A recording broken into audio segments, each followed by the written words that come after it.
Maaf ya Pak, muka Bapak jadi di mana-mana Pak itu Pak. Kalau boleh sharing Pak itu ya tentang hijab halal itu di TikTok aja Pak, di satu platform TikTok aja itu total sudah hampir 19.000. Sosbednya supaya bagus kita itu ada banyak pelatihan. Misalnya mau ekspor, itu ada pelatihan ekspor. Desainnya harus bagus. Kita juga ada pelatihan desain. Nggak bayar. Gratis itu Pak? Gratis. Oke, standby, kamera ready, sound ready, 3, 2, 1, action.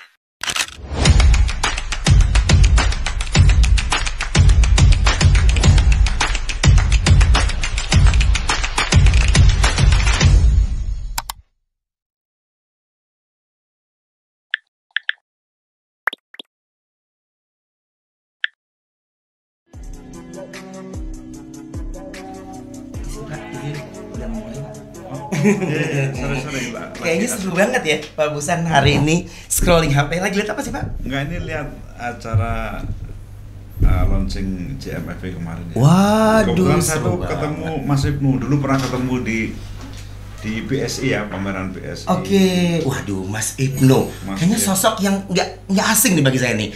Ini influencer ya Pak ya, selebgram ya? Ya, saya sering lihat kalau jualan tuh bagus.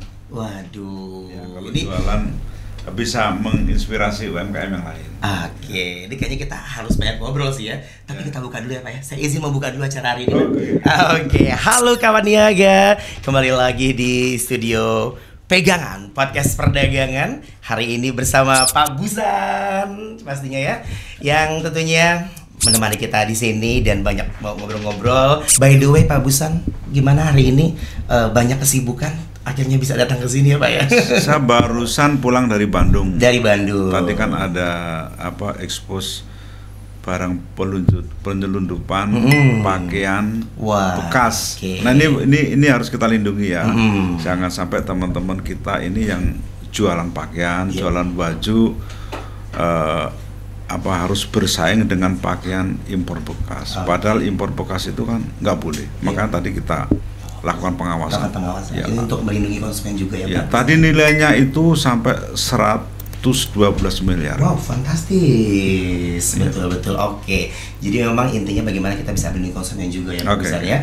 Nah, tentunya kawan niaga bahwa pegangan ini podcast perdagangan ya Pak Busan, ini menjadi pegangan, acuan dan juga dasar seluruh kawan niaga dalam berusaha dan juga melakukan usaha di tanah air kita, negeri kita Indonesia. Nah, Pak Busan, kalau tadi Pak Busan sudah bicara tentang live shopping juga, ternyata pernah live bareng sama Mas Ibnu ya Pak ya?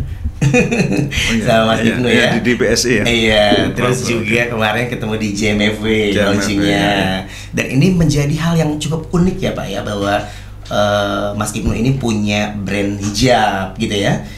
Dan ini bisa kita ngobrol-ngobrol sama-sama. Gimana kalau kita langsung panggil aja Pak Busan? Oke, silakan. Iya, ini sudah ada Mas Ibnu Wardani. Ya, kasih Mas. Iya, halo Mas Ibnu, sehat. Ini izin duduk boleh Pak? Silakan. Baru diomongin Mas.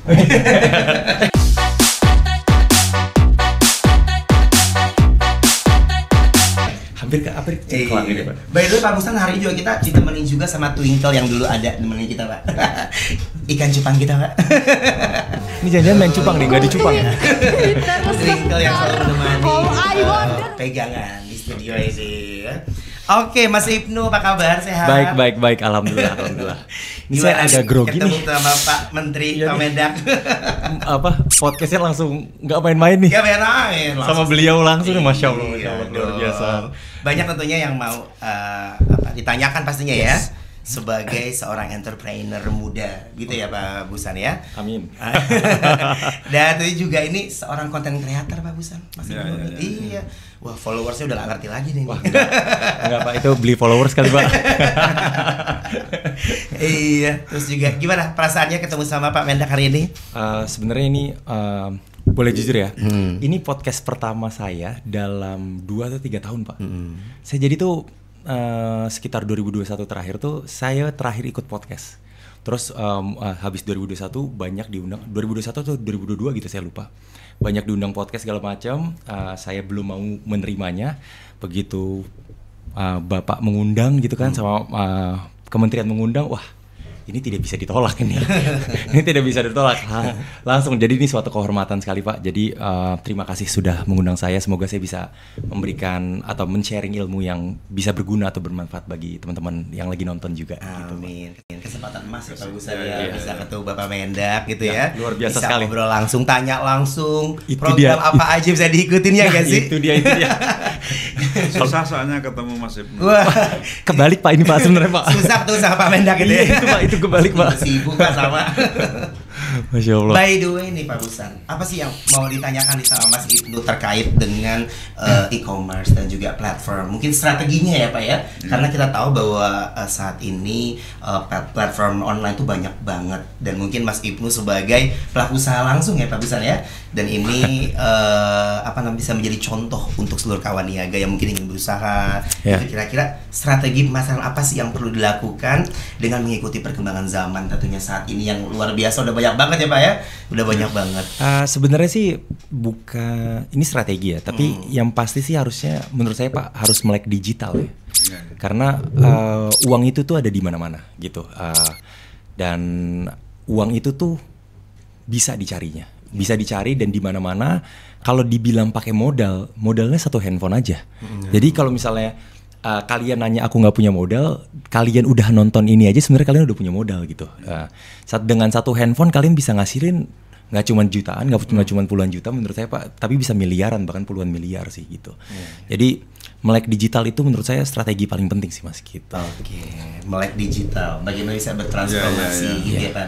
Jadi memang mau nggak mau ya, Iya. mau nggak mau kan sekarang ya kita harus ini ya, digitalisasi kan, semua bisa jualan secara online dan itu sangat efisien. Tadi kita mau jualan juga nggak perlu investasi toko misalnya, tapi cukup tadi Mas Ibnu bilang satu handphone. Tapi tadi yang bilang melek Ya, digital melek ya. digital betul. Nah itu memang kebanyakan anak muda ini ya, anak-anak muda yang jualan online-nya.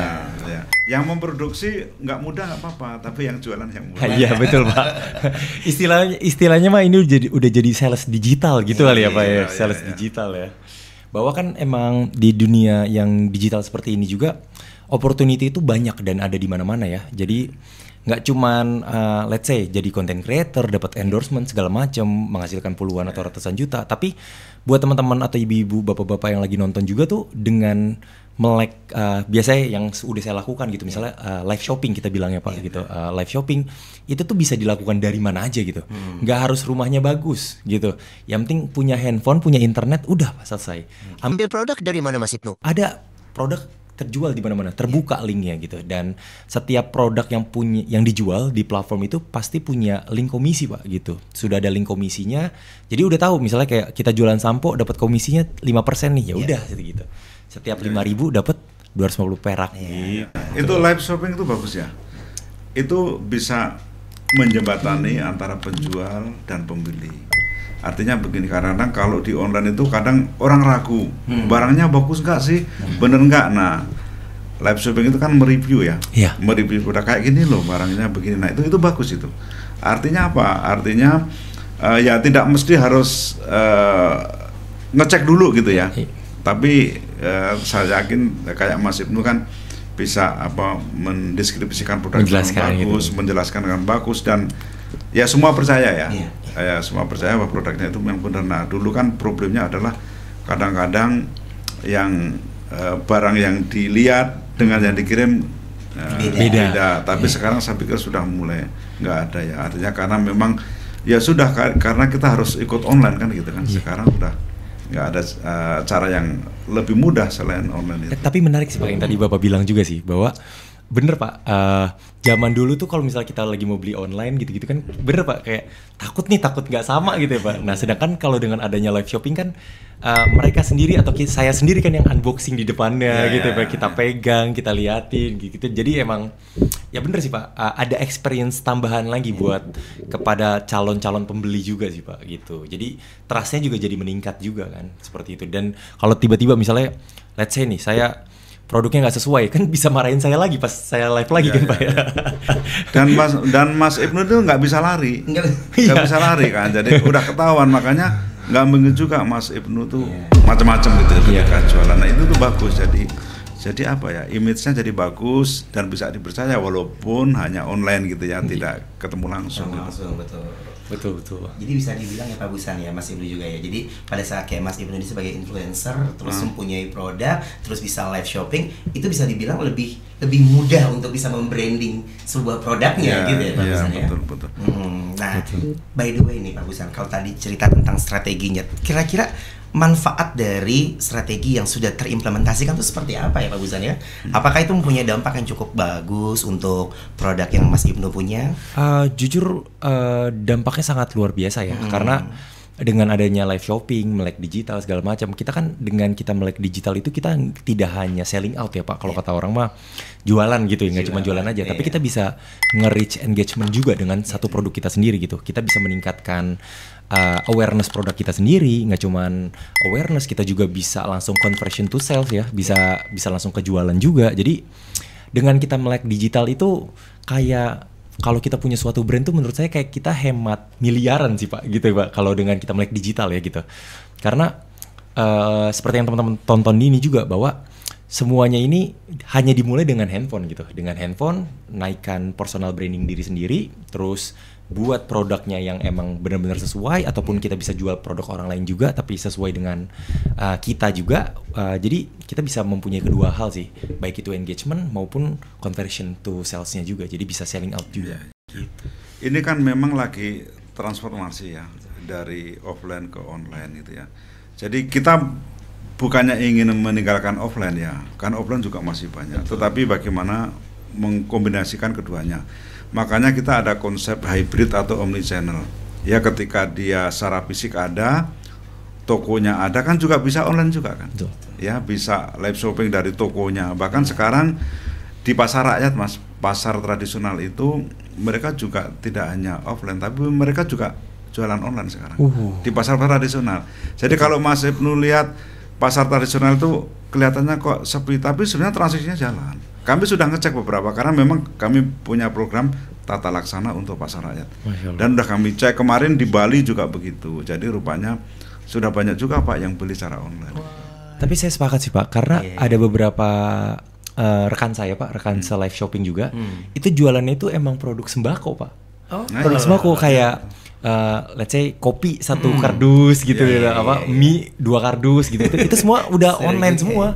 Karena kan untuk kopi, mie, gula segala macam itu kan brandnya kan udah sangat lama sekali di Indonesia ya. Jadi kayak kepercayaan orang juga udah kayak udahlah gue tinggal beli aja dan di sini lebih murah gitu kan. Sama menurut saya sih ada satu hal Pak yang bisa sangat menguntungkan online tapi akhirnya juga menghidupkan offline Pak. Jadi yaitu adalah voucher Pak. Jadi voucher dari platformnya. Jadi kan biasanya kan platform itu kan mempunyai voucher diskon ya, yang biasanya tidak dipunyai oleh brand gitu Pak. Misalnya kayak ada satu mie kardus harganya 50.000 gitu. Nah, brand yang punya mie itu dia cuma diskonin jadi 48.000. Tapi platform itu bisa diskonin lagi jadi tinggal 45.000 gitu. Sedangkan jualan offline itu sedangkan dulu misalnya kebetulan sebelumnya saya karyawan juga Pak di FMCG. Nah sebelumnya dulu kan masalahnya orang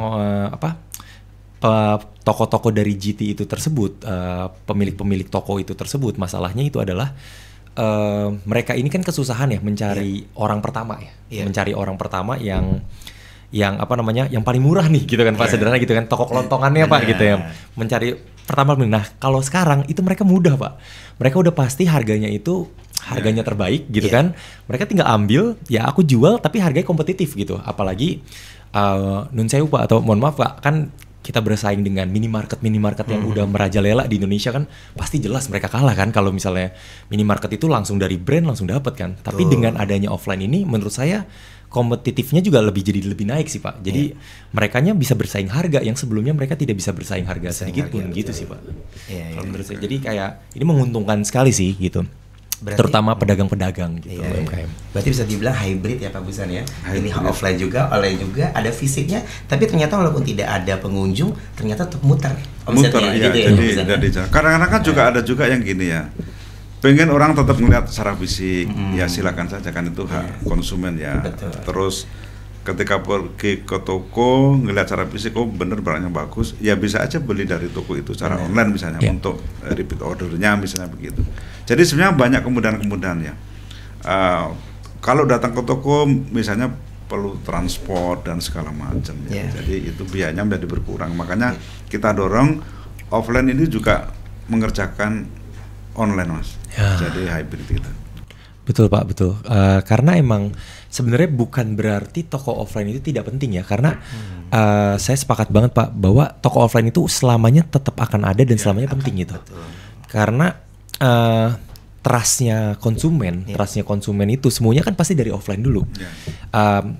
Yes, emang adanya live shopping ya, bener Pak, untuk meminimalisir meminimalisir orang yang tidak percaya gitu ya. Jadi meningkatkan trustnya. Tapi dengan adanya toko offline itu kan lebih jauh meningkatkan trustnya lagi. Jadi saya juga kenal Pak beberapa brand yang emang kerja sama saya gitu. Sebelumnya itu mereka semua nggak pernah ada toko offline Pak. Padahal penjualannya puluhan miliar Pak. Sama saya doang Pak, itu belum tahu sama yang lain ya Pak gitu. Sama saya doang itu belum tahu sama yang lain, puluhan miliar. Omset tinggi ya. Omset tinggi, belum ada toko offline. Tapi emang baru 2 minggu lalu atau sebulan lalu mereka buka toko offline. Saya tanya dong, kenapa buka toko offline? Saya penasaran gitu kan, karena pastinya mereka sudah research kan gitu Pak. Ternyata emang sangat penting toko offline untuk meningkatkan trust. Jadi nggak cuma kalau awareness mayoritas sekarang udah di digital Pak, tapi kalau trust tetap harus offline gitu. Walaupun mereka tahu, mereka tuh cerita ke saya, ini Mas saya bangkrut Mas, sebenarnya bukan bangkrut, rugi Pak. Sebenarnya saya rugi buka di sini gitu. Dia buka di salah satu mall gitu Pak. Rugi saya buka di sini, cuman bukan kita ngitung ruginya, tapi kita ngitung trustnya gitu. Karena biaya sewanya juga tinggi ya Pak ya, kalau misalnya kita ini. Kalau di mall kan iya jelas. Itu bagian dari promosi sebenarnya. Iya, betul Pak. Tapi ini Pak Busan, ngomong-ngomong bahwa Mas Ibnu ini punya yang namanya Mawah Hijab. Ya. Bantu mama. Ya. Wah, itu Pak. Ini cukup menarik ya Pak.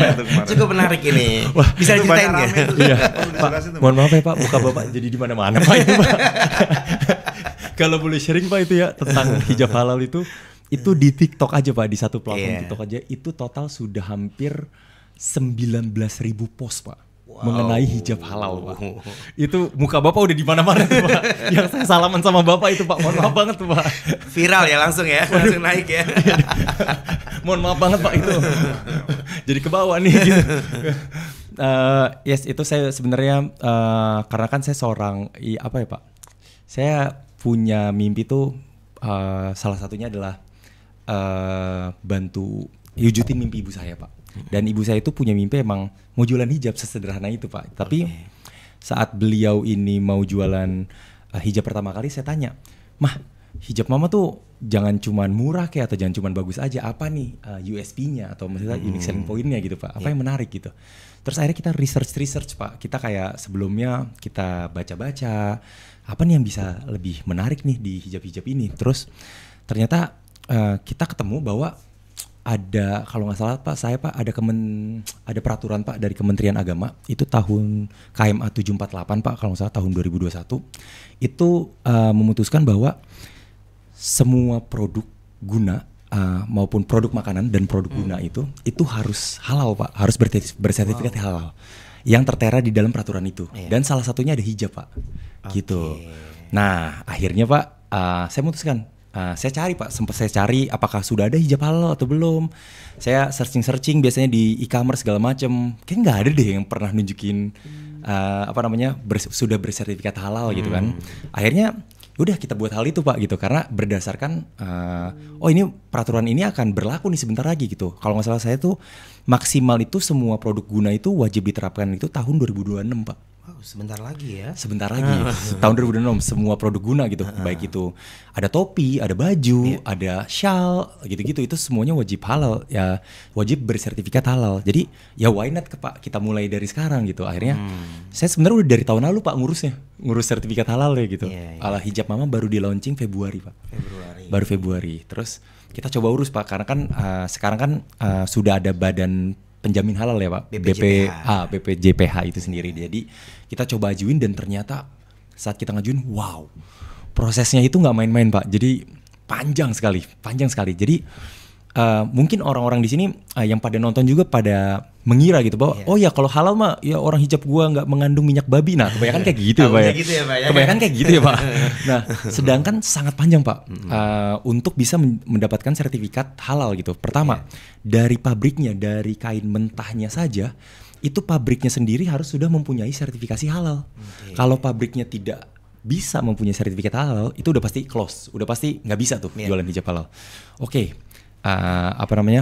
Pabriknya halal. Terus emang ada pabrik yang nggak halal? Nah, itu kan kita nggak tahu bahan guna yang tertera atau yang dipakai dari kain mentah itu tersebut kan Pak.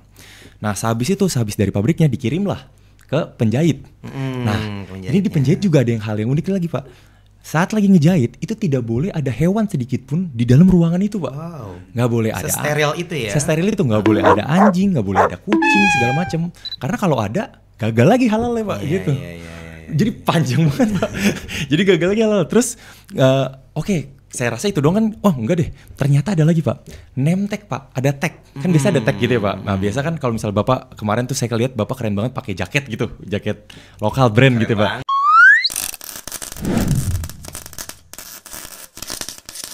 Kan biasa JMV ya? Iya. Kan tagnya itu kan biasa ada tag dari kulit ya Pak. Nah itu juga kalau tagnya dari kulit tapi tidak bisa ngejamin kulitnya itu kulit dari mana, disembelihnya gimana, ada halalnya, itu nggak bisa juga, gagal juga. Jadi tagnya harus dari kertas gitu misalnya, yang emang sudah ada sertifikasi halalnya juga. Jadi emang proses yang saya dapatkan ini, yang saya lalui untuk mendapatkan sertifikat halal ternyata panjang. Dan ya saya bersyukurnya video itu malah bersama Bapak Pak gitu. Saya bersyukur sekali gitu Pak. Ramai bersama Bapak. Langsung ramai ya, naik ya. Karena ya walaupun kita tidak bisa menyalahkan respon masyarakat juga ya Pak. Tapi poinnya adalah ini jadi bisa nyadarin teman-teman juga bahwa ini ada suatu keputusan loh. Ada suatu keputusan menteri dan didasari dengan undang-undang juga. Yang dimana bahan guna itu wajib bersertifikat halal gitu. Ya jadi sekalian saya sadarin juga gitu. Saya bantu komunikasi juga Pak gitu Pak. Kemarin dampaknya apa Mas setelah dapat sertifikat halal? Apakah semakin banyak? Justru Masya Allahnya Pak, saat video itu naik penjualan meningkat sekali Pak. Karena banyak mungkin ya di mana suatu itu pasti ada pro dan kontra ya Pak ya. Cuman poinnya adalah banyak lebih ke pro-nya juga Pak. Banyak ternyata komunitas-komunitas, terutama komunitas, contohnya ada komunitas halal Indonesia itu ada Pak gitu. Itu ternyata sini kita jadi diundang Pak. Kita diundang buat buka booth-nya segala macam gitu-gitu. Dan ternyata kita jadi bener-bener nyadarin komunitas yang ya ini beneran halal nih, ini udah bersertifikat halal nih gitu-gitu. Jadi kayak pastinya kan ada beberapa orang yang bahkan tidak hanya makanannya doang yang mereka jaga, tapi kan dari pakaiannya juga yang mereka tetap jaga kan Pak, seperti itu Pak. Jadi produk yang kita jual harus banyak itu ya value added-nya ya. Iya. Dari sisi apa saja gitu. Nah kalau sekarang Mas Ibnu, produk-produk UMKM kita itu seperti apa? Bagus nggak? Kan kita ini ngomongin marketingnya ya. Oke dari sisi marketingnya, tapi kalau kita jualan kan produknya harus bagus ya. Nah itu gimana menurut Mas? Saya boleh jujur ya Pak ya. Kalau saya bilang sih saya lebih percaya produk lokal itu sekarang Pak dibanding mungkin beberapa tahun lalu ya, karena peningkatannya sangat pesat sih Pak. Karena gini Pak, jadi saya ambil example-nya atau ambil contohnya dari diri saya sendiri gitu ya Pak. Saat saya lagi mau membuat hijab gitu kan, pastinya kan ada bahan dari luar ya Pak, biasa gitu kan. Saya ditawarkan pernah Pak bahan dari luar, terus saya bandingin Pak dengan bahan yang emang dibuat di sini Pak gitu, di Jawa ini, di Pulau Jawa ini gitu Pak. Saat saya bandingin sama Pak, atau bahkan terkadang lebih baik, harganya lebih baik kita gitu. Dan jadi kalau menurut saya sih produk-produk lokal di Indonesia ini udah sangat meningkat pesat ya, dan menurut saya sangat terbantu sekali dengan produk lokal ini, sangat terbantu sekali dengan adanya live shopping ini, dengan live commerce ini, dengan e-commerce ini. Jadi kayak mereka jadi bisa lebih hidup dan mereka lebih bisa bersaing gitu ya. Ya saya sih senang sih Pak dengan produk-produk lokal sekarang, dan bahkan saya juga pakai Pak gitu kan produk-produk lokalnya. Salah satunya mungkin kalau misalnya teman-teman tahu di sini ada, ya saya nggak mungkin pakai hijab mama saya kan Pak.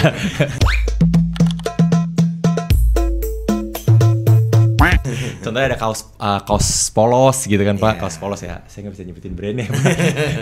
Seperti itulah kurang lebih. Seperti itulah ya. Ada kaos polos warna hitam, saingannya nah gitu Pak, saingannya Pak. Cuman ada produk lokal Pak gitu.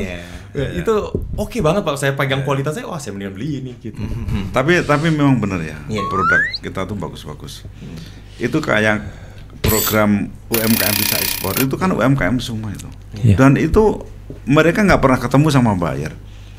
Ya sekarang Januari Juni aja transaksinya udah 90,04 juta US. Wow. 1,4 triliun. 1,4 fantastis. Itu yang memfasilitasi kita. Jadi setiap hari itu ada business matching kita. Dengan perwakilan kita di luar negeri, kan kita ada atas seberangan, ada ETPC di 33 negara. Terus kita buat business matching. Jadi UMKM presentasi, setelah itu perwakilan kita ada ke ITPC mencarikan buyer. Setelah itu buyer ketemu UMKM online juga. Online semua online, nggak ada yang ketemu. Tapi kan didampingi kami ya. Jadi buyer percaya dengan UMKM kita, terus UMKM kita ini kami juga minta didampingi oleh misalnya instansi pembina atau agregator ya yang bisa dipercaya, mereka yang melakukan kurasi. Nah ini sudah kita memfasilitasi lebih dari 700 UMKM. Ya, banyak kemudian ya? itu ya saya yang kaget ya? transaksi 90,04 juta US itu rata-rata 70% belum pernah ekspor. Bayangin UMKM itu. Itu kalau produknya nggak bagus nggak mungkin. Betul Pak. Nggak mungkin Pak. Nggak mungkin di peer order juga Pak. Iya. Boleh Pak, mawar hijau Pak. Nggak apa-apa, daftar aja. Boleh bebas kan untuk semua. Untuk semua. Namanya UMKM bisa ekspor, jadi UMKM bisa ekspor, UMKM bisa ekspor. Ya, itu saya bawa manajernya juga Pak. Iya Pak. Iya benar. Iya benar. Terfasilitasi ya Mas Ibnu ya. Sangat. Ini jujur Pak, mungkin ini pertama kalinya Pak ada difasilitasi seperti itu Pak. Bapak buat program jadi kita sendiri. mulai Januari. Jadi sebenarnya business matching itu dari dulu juga ada, cuman kita organize ya. Jadi kita kumpulin kemarin para UMKM termasuk pembinanya. Jadi harus dikurasi dengan baik, terus kita jadwalkan.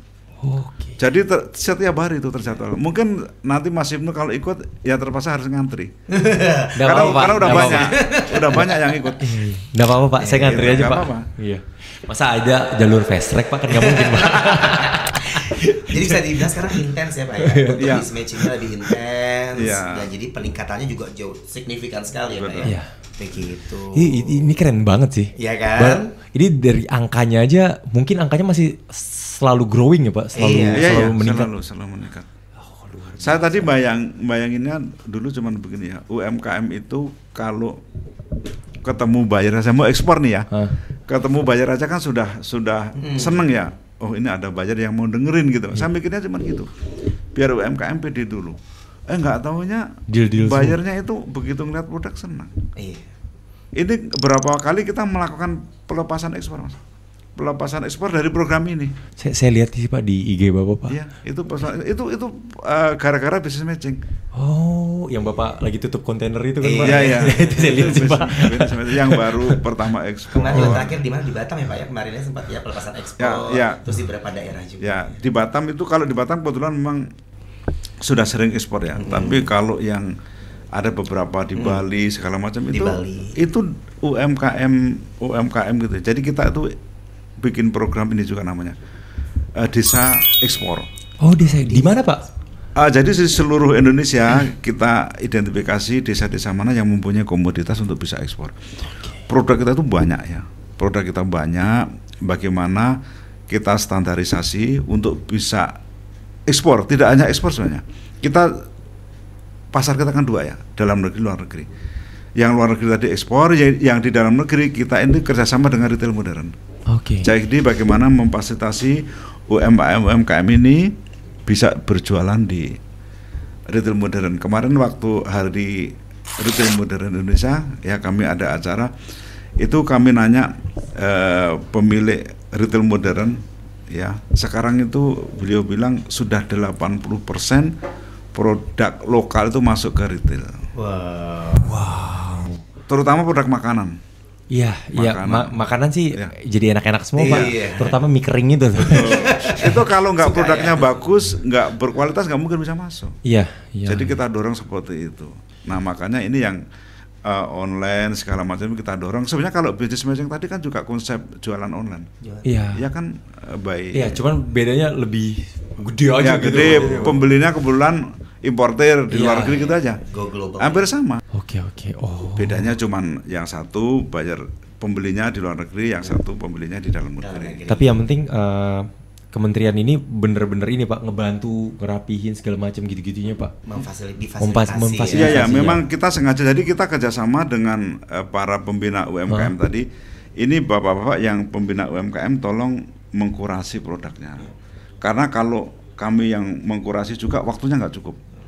Ya saking banyaknya yang mau ikut. Jadi kita fokus mencarikan buyer. Nah, nanti si agregator atau si pembina ini mengkurasi dan menentukan, Pak, saya mau ke Jepang, saya mau ke Cina. Misalnya Mas Ibnu punya produk nih, Mau ke menurut Malaysia Mas gitu, Pak, Ibnu misalnya. cocoknya ke Malaysia. Hah. Ya sudah kita jalan ke Malaysia. Oh. Ke atasnya. iya. Mau habis itu boleh juga misalnya saya juga mau ke Jepang, Pak. Ya kita jalan ke Jepang. Dicarikan bayarnya. Tinggal Mulai kebayang nih, mulai Nah, kebayang, iya nih. tinggal presentasi aja. Karena saya nol banget nih Pak, ekspor-impor Pak. Ya. Tinggal presentasi, Pak, presentasi ke perwakilan kita dulu. Pak, saya punya produk hijab, produk saya begini gitu ya. Kemudian si atas seberakan ITPC, Indonesian Trade Promotion Center kita di luar negeri itu mencarikan buyer. Setelah Mas Ibnu presentasi mencarikan buyer, ya dia menawarkan ke Jepang itu, ke market di Jepang. Dia ya bergerak.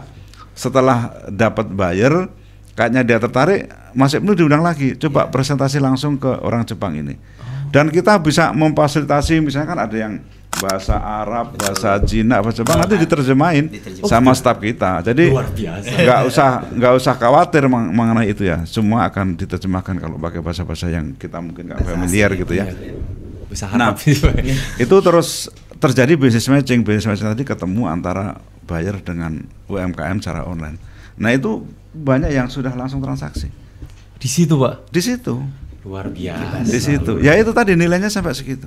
Iya. Harus ikut sih. Harus ikut sih ya. Harus coba Selanjutnya sih. nih harus ikut nih, luar Nanti biasa. nanti kita kumpulin deh yang Betul. sudah transaksi. Maksudnya bukan apa ya, bukan biar teman-teman yang lain tuh percaya. Iya. Oh ini bener gitu. Biar belajar juga sih Pak. Ya belajar. Gitu.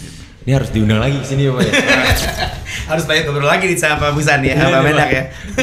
Jadi bisa kebuka lagi hal baru lagi kan. Oh jadi yang bisnis matching kemarin juga gitu ya Pak, yang saya lihat tuh Pak di BSI ya. Itu kan ada Nah, bisnis di matching BSI juga. itu juga gitu. Di BSI itu yang di ruangan itu juga ketemu dengan apa namanya? Buyer. Ya buyer sama perwakilan kita. Cuman waktu itu memang yang arrange BSI. BSI-nya. Nah kalau ini yang arrange kita semua. Nah jadi kayak bank-bank itu banyak yang ikut, Mas. Bank-bank kan punya binaan UMKM kan banyak. Iya, Nah iya. itu banyak banget yang ikut. Wah, tambah seru ya. Seru banget nih. Gimana kalau kita agak minum sedikit tak, biar Iya, agak iya. dahaganya hilang? Iya, karena- Gimana Pak Busan? Iya, luar Bisa biasa. minum nih. Nah, Ini berbahaya nih. Jadi makin mau kesini terus nih.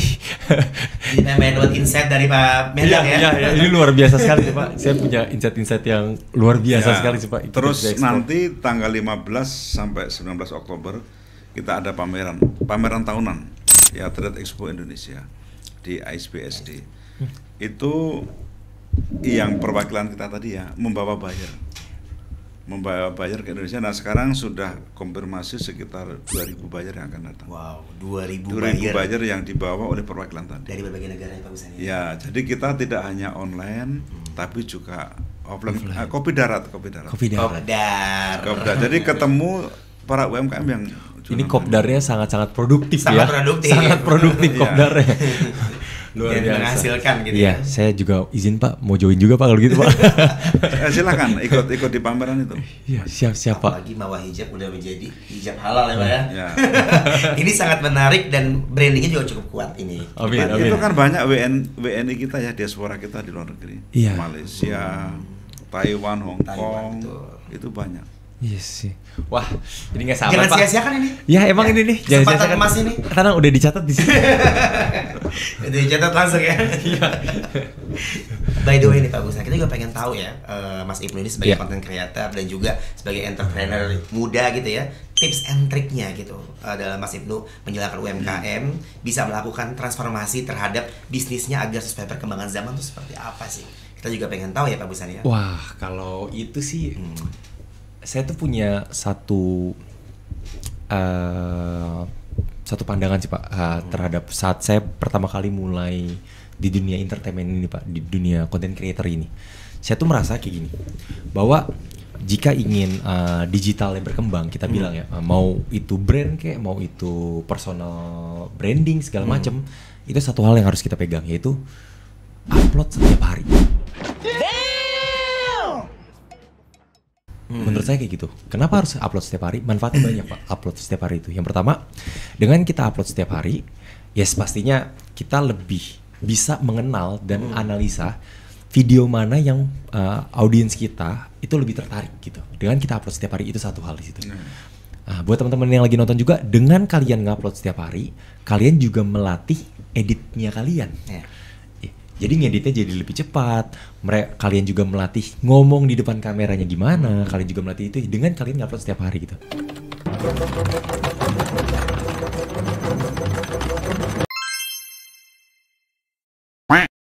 Dengan kalian ngupload setiap hari, kalian selalu makin banyak belajarnya. Jadi dulu tuh saya waktu pertama kali follower saya mungkin bisa dikatakan 0 gitu ya Pak. Saya pernaikinnya saya upload video tuh 15 video sehari. Wow. 15 video sehari Pak. Tahun 2020 Pak, bulan Agustus tuh Pak. 15 video sehari. Ya saya lihat Pak, 15 video saya jebretin sehari itu, saya lihat mana yang FYP, mana yang enggak. Yang enggak FYP, oke saya delete gitu ya, saya delete atau private. Yang FYP oke, berarti ini yang bagus nih. Saya pertahanin terus, oke dari yang bagus saya ambil lagi. Terus jadi kayak Pareto Pak gitu Pak. Jadi kayak Pareto, karena apa? Makin banyak yang kita buat, yang kita makin tahu mana yang mereka suka gitu kan. Dibanding kita berpikir keras banget 2 hari, 3 hari berpikir apa videonya mau kayak gimana, upload 1 enggak FYP, aduh sedih gitu kan, enggak gitu kan gitu. Jadi buat teman-teman yang emang mau lebih meningkat ya, baik itu UMKM-nya, tokonya, digitalnya segala macam, yang pasti harus ngupload setiap hari sih kalau menurut saya Pak. Itu satu hal. Manfaatnya banyak seperti yang tadi saya bilang. Terus yang kedua, follow the trend, ikutin tren gitu. Apapun itu Pak. Misalnya let's say nih lagi ada tren yang kemarin gitu Pak. Dayung. Pacu jalur. Ya kan? Pacu jalur kemarin kan. Nah,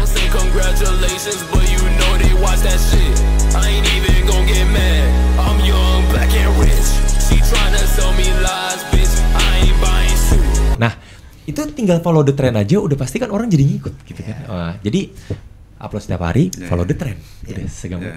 Yang ketiga, yang terakhir nih Pak, yaitu setelah kalian ngupload setiap hari kan kalian pasti tahu audiens kalian sukanya kalian tuh lagi ngapain atau jadi apa gitu kan.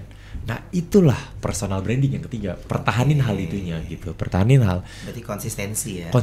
Pertahanin unique selling point-nya kalian gitu. Kenapa suka sama Ibnu? Karena misalnya let's say anaknya lucu. Nah itu pertahanin terus anaknya lucu gitu misalnya. Nah seperti itu sih gitu Pak. Kalau sedikit masukan aja Pak gitu. Jadi personal branding tuh perlu banget ya. Sangat. Dan bagaimana konsistensi itu tetap dipertahankan. Iya. Karena banyak orang ngupload mungkin ada banyak orang yang orang beruntung ya, 2-3 video diupload udah hit nih, videonya udah tembus 100.000, tembus 1 juta, terus udah mereka udahlah, gue kalau buat video lagi udah pasti FYP gitu. Itu rasanya tuh seperti itu. Padahal ya, sampai kalian followersnya puluhan juta pun itu tuh masih ada aja orang yang nggak kenal kalian. Gitu kan pasti. Misalnya kayak mungkin orang terkenal sekarang artis paling besar Arafi gitu ya, misalnya Arafi. Pasti ada aja tuh di Indonesia yang nggak kenal Arafi kan gitu, walaupun Arafi 95% udah kenal gitu kan. Gitu. Itu luar biasanya sih Pak gitu. Jadi emang selalu harus Arafi aja nguploadnya setiap hari. Sehari bisa 10 masih 10 ya. Itu luar biasanya. Masa kita ngupload 1 doang. Kalau mau lebih besar lagi harus konsisten terus ya. Itu followers sudah ratusan juta aja nguploadnya 10 kali, 15 kali sehari. Oke, jadi bisa dibilang Pak Busan, ini Mas Ibnu punya banyak kesempatan ya untuk bisa mengikuti banyak program di Kementerian Perdagangan ini ya. Pak, kalau saya mau tanya lagi sedikit Pak, izin Pak. Selain bisnis matching tadi, kira-kira Kementerian Perdagangan ini apalagi Pak yang bisa dibantu kementerian kepada UMKM Pak gitu Pak? Ya, jadi tadi ya proses untuk bisa jualan itu kan tadi kita sering ngomonginnya gini. Kalau mau jualan produk bagus itu kan resource base-nya harus bagus ya. Kemudian kita carikan pasarnya, market base-nya. Tadi kita ngomongin market base sebenarnya sekarang ya. Nah, resource base-nya supaya bagus, kita itu ada banyak pelatihan. Misalnya mau ekspor, itu ada pelatihan ekspor. Pelatihan ekspor, terus produk supaya bagus, kadang kan desainnya harus bagus. Kita juga ada pelatihan desain. Jadi kita ada klinik desain di kantor kita di Grogol, nggak bayar. Gratis itu Pak? Gratis. Wow. Jadi banyak UMKM itu pengen ekspor tapi nggak laku ternyata karena desainnya nggak bagus. Kita ajari cara bikin desain begini akhirnya bisa ekspor. Itu banyak kasus seperti itu. Padahal produknya udah bagus gitu. Udah ya, bagus. Terus kemarin kita juga ada, setiap tahun kita ada namanya Pangan Award ya. Jadi kita lomba untuk produk makanan, nanti ada tim jurinya, mana yang paling bagus lah dari rasanya, kemasannya dan segala macam. Nah, itu yang juara-juara itu kita kerjasamakan dengan retail modern untuk masuk. Dan yang juara-juara itu sekarang udah masuk di retail modern. Oh gitu Pak. Jadi sudah ada itu hasil. Kan sebenarnya retail modern merasa terbantu juga. Ini sudah dikurasi kan melalui proses yang panjang gitu kan. Panjang. Pasti bagus kan gitu ya. Iya betul. Ya itu salah satu yang kita lakukan. Wow. Jadi banyak. Bahkan kita juga ke daerah yang desain tadi ke daerah-daerah nanti kita ajari misalnya produk tertentu supaya bagus desainnya begini nanti ditampilkan di Trade Expo. Oh gitu Pak. Di Trade Expo nanti ada pavilion khusus desain yang bagus. UMKM semua. Terus habis itu khusus untuk UMKM yang siap ekspor, yang memang produknya itu bagus. Kita bikin pavilion khusus itu. Itu kapan Pak kalau begitu Pak? 15 sampai 19 Oktober tahun ini. Tolong ya itu dipersiapkan ya Pak ya. Pak Alif ya tolong ya. Itu ya sampai tidak mengikuti atau tidak dimanfaatkan ya Pak. Ya jangan sampai itu di miss loh. Nah itu yang kedua ini yang untuk terkait dengan ekspor, kita itu kan harus membuka banyak pasar ekspor di beberapa negara. Ya makanya kita untuk memudahkan pasar masuk kita harus punya perjanjian dagang dengan negara tersebut. Nah yang tahun ini kan sudah banyak yang selesai. EU SEPA, jadi negara-negara Uni Eropa 27 negara itu di bawah EU itu sudah mempunyai perjanjian dagang dengan kita, sehingga kita masuk ke sana gampang, tarifnya 0. Masuk.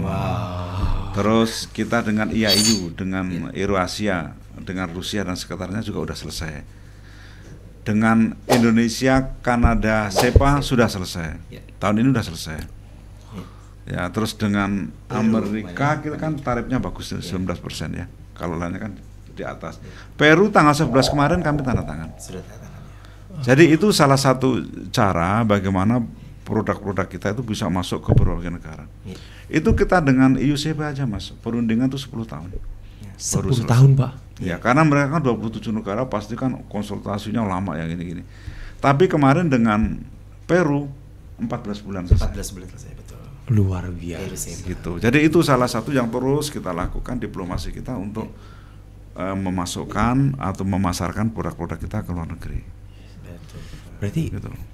Ngirimnya pakai apa Pak? Pakai buruk. Wah, itu ngirim apanya? Ngirim produknya. Ya nanti shipping. Ya shippingnya. Nanti kalau ekspor kita tuh besar Mas. Ekspor kita ke beberapa negara itu besar. Surplus kita yang paling tinggi. Yang paling besar ke negara mana Pak? Januari Juni itu justru Amerika. Oh gitu Pak. Nomor 2 India. Saya baru tahu nih Pak. Produk apa Pak yang ke Amerika paling banyak Pak? Ke Amerika itu tekstil, pakaian jadi, alas kaki, elektronik, itu besar ekspor kita ke sana. Oh, ya, ke Amerika. Berarti besar ya, negara besar, tapi kita bisa masuk ke sana. Iya. Makanya kenapa kemarin kita melakukan negosiasi ya dengan gimana dapat tarif yang lebih bagus karena memang kita besar di situ ya Pak. Market kita bagus di sana. Dan mereka tahu itu berarti ya Mas? Walaupun Amerika itu hanya sekitar 10% dari share market kita ke luar negeri. 10% ke Amerika, ya sisanya ke berbagai negara. 10% ya besar lah. 10% Ya, besar, dengan jumlah yang besar ya. Besar juga ya, Pak, ya. Kalau boleh tahu Pak, paling besar kemana Pak kita Pak? Kalau untuk Paling besar keluar. tuh ekspor kita ke Cina. Oh, ke Cina Pak. Cina paling besar. Oh, oke. Paling besar. Cina itu market yang tujuan ekspor utama kita itu Cina. Paling besar. Ini mungkin buat teman-teman yang lagi nonton juga ini pengetahuan yang baru karena kan Iya. pengetahuan banyaknya di masyarakat itu kan produk Cina yang kesini kan Pak. Produk gitu. Cina juga masuk ke sini, ya. Tapi kita juga ekspor besar. Ekspor kita paling besar ya memang ke Cina. Tapi Cina juga ekspor juga ke Indonesia. Amerika, India juga begitu. Kita ekspor, Ya, mereka juga ekspor juga ke sini. Tapi kita ke Amerika surplus, ke India surplus. Artinya ekspor kita lebih besar daripada impornya. Oke. Kalau dengan Amerika gitu. Oh, luar biasa. India juga ada Pak. India tuh tahun ini nomor 2. Biasanya India selalu nomor 1. Oke, apa aja Pak produk? Kalau India memang produk CPO, batu bara masih gitu. Oke. Produk-produk kayak gitu tuh banyak dibutuhkan. Saya bisa nggak Pak punya tambung batu bara? Nggak mau bercanda Pak. Ini kayaknya harus ikut terus ya seluruh program dari Kemendak, jangan sampai terlewat ini. Iya ini Pak, iya. Ya? Pak, saya siap sih Pak membantu Kemendak nih Pak untuk mengsosialisasikan. Enggak, saya sih, Pak. sebenarnya pengen ya Mas Ibnu ini jadi inspirasi buat UMKM yang lain. Boleh ya. tuh. Bagaimana berjualan ya. Kan ada tadi udah diajarin triknya, strateginya supaya banyak followernya lah. Iya. Nah itu kan udah diajarin. Jadi bagus sekali ya. Terima kasih Mas. Iya. Membantu perdagangan. Benar. Amin Pak. Kalau Jadi jangan sampai akses pasar sudah dibuka oleh Kementerian Perdagangan tapi tidak dimanfaatkan, betul ya Pak ya? Ya, betul. Harus dimanfaatkan dengan maksimal. luar biasa lebih biasa. Terutama dari Mas Ibnu ini. Ya, kalau saya sih jujur sekali lagi saya sangat bersyukur sekali sih Pak bisa diundang ke podcast ini Pak. Terima kasih banyak Terima Pak. kasih. Oke, thank you banget Mas Ibnu. Boleh mungkin closing statement yang ingin disampaikan kepada para pelaku UMKM? Wah, kalau untuk para pelaku UMKM ya, buat teman-teman, bapak-bapak, ibu-ibu yang lagi nonton, ingat uang itu ada dimanapun, ya. Melek digital, dengan kalian nonton ini aja sebenarnya kalian udah bisa ngasilin uang dari digital, oke? Konsistensi, upload setiap hari dan jangan patah semangat. Oke. Menarik. Mantap. Dan mungkin Pak Ustaz juga mau memberikan closing statement kepada para kawan niaga dan juga para pelaku UMKM yang disampaikan. Silakan Pak. Ya terima kasih. Pertama terima kasih ya ke Mas Ibnu yang sudah hadir. Jadi saya sih pengen ya kita bisa menciptakan ekosistem ekonomi itu berjalan dengan baik ya dari produsennya, dari konsumennya, dari penjualnya. Jadi semua bisa berjalan. Nah caranya gimana? Caranya ya semua harus dikerjakan bareng-bareng ya. Kalau ini nggak ada yang menjual, nggak ada yang membeli, industri kan juga nggak tumbuh. Betul. Jadi semua tumbuh akhirnya berputar. Nah ekosistem kita akan berjalan dengan baik, termasuk ekspor ya. Oke, terima kasih. Luar biasa. Pak Busan, Mas Ibnu, thank you so Terima kasih. much. Jadi itulah kawan niaga, banyak insight hari ini ya. Terutama Mas Ibnu sudah banyak mendapatkan insight dari Pak Mendak dan bisa mengikuti seluruh program dari Kementerian Perdagangan. Dan tentunya untuk seluruh kawan niaga, para pelaku UMKM, pegangan ini merupakan dasar ya, menjadi pegangan, menjadi acuan untuk Anda semua kawan niaga untuk berusaha ke depannya. Jadi tetap konsistensi, tetap semangat untuk menjadi entrepreneur yang lebih besar lagi. Saya Ade Algi dan juga Pak Busan pamit undur diri. Sampai jumpa di pegangan selanjutnya. Bye guys, terima kasih. Thank you. Ini saya yang diundang podcast malah saya yang dapat ilmu Pak.